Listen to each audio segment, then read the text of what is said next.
गौतम बुद्ध हमेशा अपने शिष्यों से कहा करते थे कि हमारी जीभ दुनिया की सबसे तेज चाकू है और दुनिया में सबसे खतरनाक हथियार हमारे शब्द है, जो बिना किसी खून खराबे के लोगों को अंदर ही अंदर मार सकते हैं। हमारे शब्द हमारी ताकत है, लेकिन यह कमजोरी भी हो सकती है अगर हमें नहीं पता है कि हमें कब, कहां और कितना बोलना है। यदि हम सही समय पर सही इरादे से सही शब्दों का प्रयोग करते हैं तो यह हमें एक सफल व्यक्ति बनाता है, लेकिन अगर हम सही समय पर सही इरादे से सही शब्दों का प्रयोग नहीं करते हैं तो यह हमारे जीवन को नर्क से भी बदतर बना सकता है। तो आज मैं आपको मौन पर एक कहानी सुनाऊंगा और यह कहानी आपकी जिंदगी बदलने वाली है। यह आपको मौन की शक्ति का एहसास कराने जा रही है।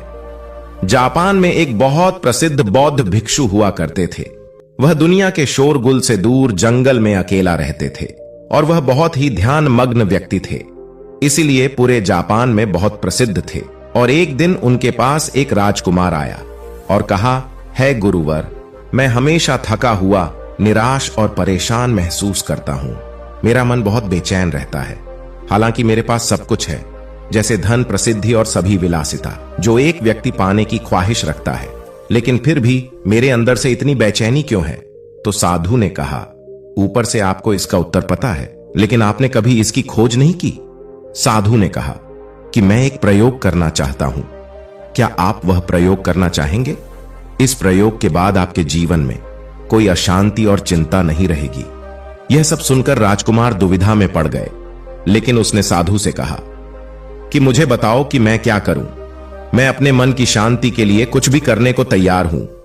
तब साधु ने शांत स्वर में उत्तर दिया, अगले 10 दिनों तक आप मेरे आश्रम में रहेंगे और सामान्य व्यक्ति की तरह रहेंगे, और इन 10 दिनों तक आप अकेले मौन में बैठेंगे और जितना हो सके कम बोलेंगे। राजकुमार साधु की बात से सहमत हो गया। पहले दिन उन्हें लगा कि उनका मन सामान्य व्यक्ति से ज्यादा विचलित है। उसके मन में तरह तरह के सवाल उठ रहे थे और वह आम लोगों की तरह जीवन जीने में असहज महसूस कर रहे थे। उनके भीतर बोलने की प्रबल इच्छा थी, पर वह मान गए और कुछ न बोले, एक शब्द भी नहीं। लेकिन वह चुपचाप बैठे रहे। लेकिन जैसे जैसे रात होती गई, उन्हें एक बड़ी शांति का अनुभव हुआ।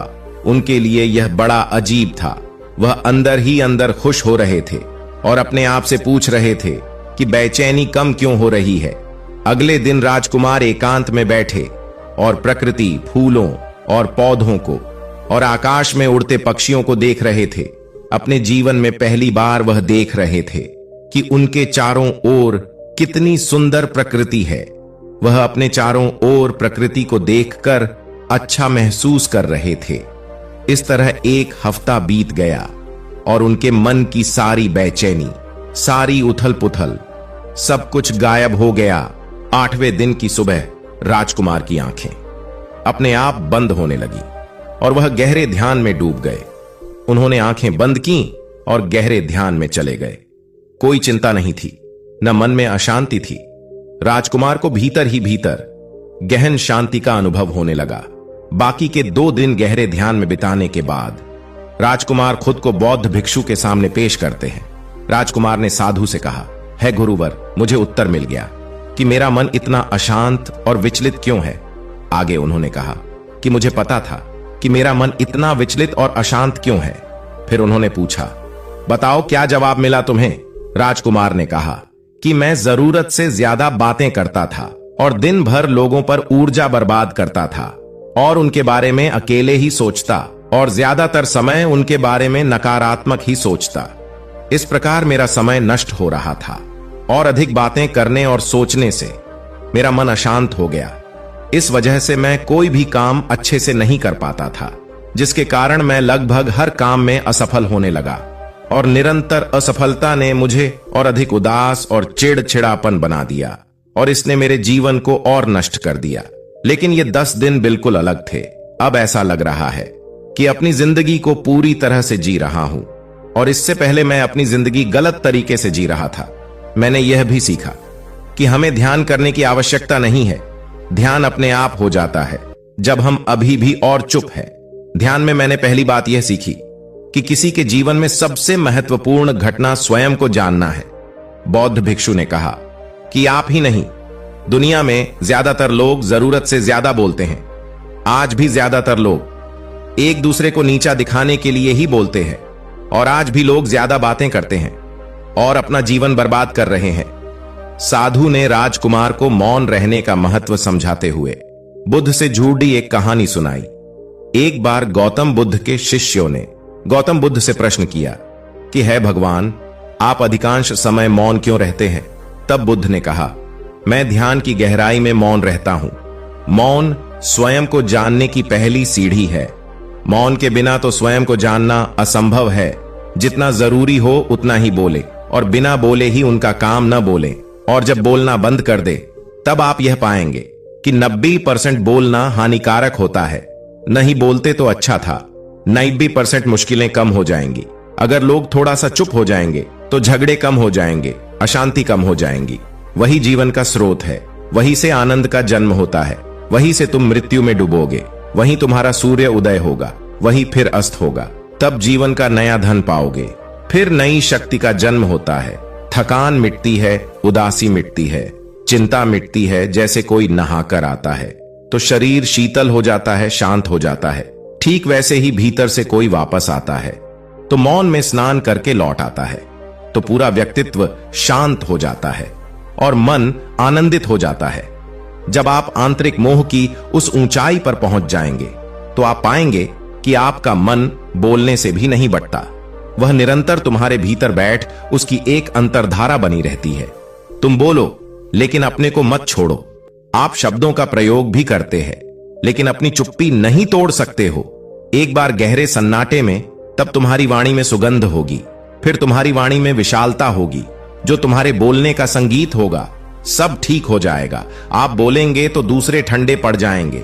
भीतर से मौन होते ही आप इतने शक्तिशाली होने लगेंगे कि समाज की पराधीनता छोड़ने लगते हैं, और आपकी जिंदगी में एक ऐसा मजा आता है जो सिर्फ दीवानों की जिंदगी में होता है। आपके चेहरे पर एक नई चमक आ जाती है, आपकी आंखें किसी और चमक से भर जाती हैं, और आप असीम शांति के सागर में डूबने लगेंगे।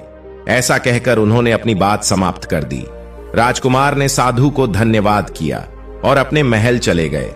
दोस्तों, आपने भी अनुभव किया होगा कि ज्यादा बातें करने से मन शांत हो जाता है। हम अपने मन के साथ साथ अपने ध्यान पर भी नियंत्रण खो देते हैं। जो लोग बहुत अधिक बातें करते हैं उनमें किसी एक कार्य पर ध्यान केंद्रित करने की क्षमता नहीं होती है, इसलिए वे अपने किसी भी लक्ष्य पर पूरी तरह से केंद्रित नहीं होते हैं। यदि हम जीवन की सच्चाई को नहीं समझ पाते हैं और न ही कभी मनचाही सफलता प्राप्त कर पाते हैं। इसके अलावा आपने देखा होगा, जो लोग अक्सर लोगों के बीच हंसी का पात्र बन जाते हैं, और जो कम होते हैं और अपनी बात पर टिके रहते हैं, सम्मान उन्हें मिलता है। लोग जो कहते हैं उसे सुनते हैं और विश्वास करते हैं, और उनके विचारों के बारे में उनका मन बेचैन रहता है, शोर से भरा हुआ होता है। अशांत मन वाला व्यक्ति जीवन में किसी भी कार्य में सफल नहीं हो पाता है, क्योंकि उसका किसी भी कार्य में मन नहीं लगता। अगर कोई व्यक्ति जानता है कि उसे कब, कहां और क्या कहना है, तो वह वास्तव में बहुत बुद्धिमान है, और ऐसा व्यक्ति जहां भी जाता है आकर्षण का केंद्र बन जाता है, और जो कुछ भी करता है उसमें सफल हो जाता है। यदि हम महान व्यक्ति के व्यक्तित्व को देखें तो पता चलेगा कि वह कम बोलते हैं और कम से कम शब्दों में अपनी बात समाप्त करते हैं। वह बोलने से पहले गहराई से सोचते हैं कि उसे क्या कहना है। लेकिन जो लोग अधिक बोलते हैं वे भी कई बार झूठ बोलते हैं और अपनी बातों से दूसरों के दिमाग पर कचरा डालते रहते हैं। वह अधिकतर दूसरों की बुराई ही करता रहता है, इसलिए उसके अपने भी उससे बचने और उससे दूर रहने की कोशिश करते हैं। हमारे भारतीय उपनिषदों में कहा गया है कि हमारे वचन ही वास्तविक धर्म हो सकते हैं। मौन से धैर्य आता है, धैर्य से ध्यान आता है, और ध्यान से व्यक्ति अपने जीवन के प्रति जागरूक हो जाता है। इसलिए अगर हम ज्यादा बात करते हैं तो हम उस चुप्पी को खो देते हैं, जो मन की शांति का पहला स्थान है। दोस्तों, आज हम भी मौन का अभ्यास करते हैं। यदि हम भी ऐसा ही बोलते हैं तो यह आवश्यक है, और हम कम से कम शब्दों में अपनी बात समाप्त करने का प्रयास करेंगे। और यदि संभव हो तो प्रतिदिन कम से कम 20-30 मिनट एकांत में शांत बैठने का प्रयास करेंगे, तो हम सब में एक सकारात्मक बदलाव अवश्य आएगा। धन्यवाद।